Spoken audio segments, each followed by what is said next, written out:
is I leveled the top of the cupcake and then just cut the bottom, continuing that arc. As you can see, it's perfect for the top here to give me that point that I was looking for earlier. So I'm going to go ahead and frost this whole thing.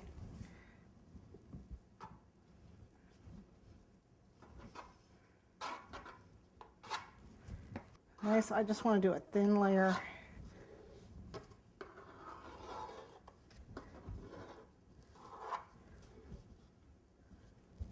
Just get a little crumb coat on this guy.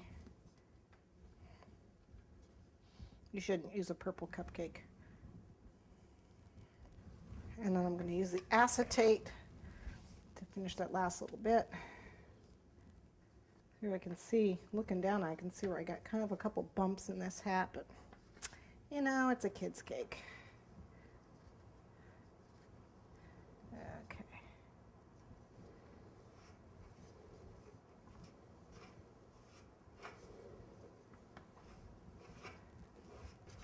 Okay, I'm going to let that crust up just for a second. I'm going to use my paper towel to smooth it completely.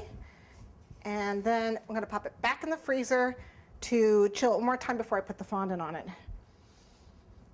Crust. All right, so I've got my paper towel that is not, has no pattern on it. And I'm just going to rub it so it's smooth.